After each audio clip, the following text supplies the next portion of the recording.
Tommy? Yep. All right. Congrats on the win. We'll open it up to questions. I'm going to hustle through some questions here for you. And we will start with Eric Scopel from 247 Sports. I'll keep this one simple since we're going fast. Did you think you scored the touchdown, or were you confident, or kind of walk us through what that play was like for you? Kept moving my feet, and I felt like I crossed the goal line way before he pulled the ball out. Made a hell of a play, but still, I think I was past the goal line. It is what it is, though. Zach Neal, Duckswire.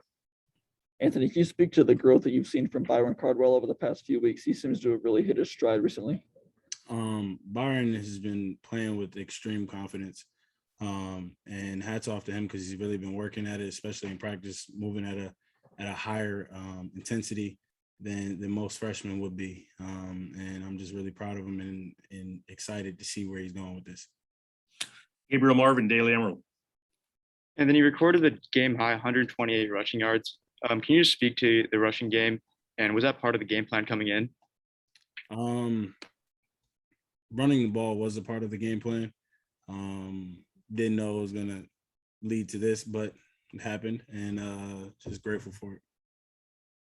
Matt Preem, 247 Sports. Yeah, Anthony, can you maybe just describe or put into context the difficulty of winning in November? Seems like every game is close no matter the records of these two teams. I would say what people fail to realize is the fact that every game you play in November, something's on the line. For example, Washington State is looking to get bowl eligible, 5-4 team that's actually really good. Looking to just get bowl eligible and also knock us off. So things are higher stakes, and some people don't understand that dynamic. And hats off to them. They're a really good team, and they play really hard tonight. James Carpia, the Oregonian. What does it mean to you that after the fumbles, Travis is yours, but between those and after those, that whether it's Michael's long kickoff returns or setting up the offense, that this team just responded each time, that they responded throughout the course of the game, and ultimately when you had another shot to make it a 3-score game later, you guys did. I would say Coach Feld, Coach Cristobal, they really instilled that next play mindset in us. And no matter what it is, you can't bat an eye. There's no bad play that really can defeat us. And it showed today. You got some clear of that today. Sorry, Anthony. Time for two more. Eric Scopel, 247 Sports. Just back on that same play, but the fact that Chris is able to bring down the defender and tackle in midfield, because obviously if that's a scoop and score, that probably goes totally different. Can you just point to how much of a momentum shift that was, that he was able to bring him down, and obviously the defense holding him to a field goal after?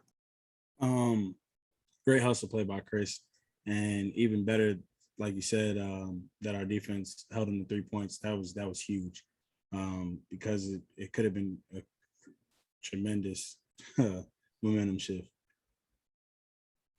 James, last question. Can you speak to the protection tonight? This was their fewest tackles for loss in at least 2 years, but that came against a triple option Air Force team. Against a non-triple option team, it's their fewest tackles for loss in 5 years, and it wasn't for lack of blitzing. So what do you see out there by way of protection, and how your offensive line held up for you guys? Offensive line, running backs, they all did a great job seeing things. And we worked on these protections all week and nonstop too. A lot of film work went into that. So hats off to those guys, and Coach Mirabal and Coach Mastro, and even Coach Moorhead for having us in the film room, watching extra things and just making sure we were ready for this. And offensive line did a hell of a job today.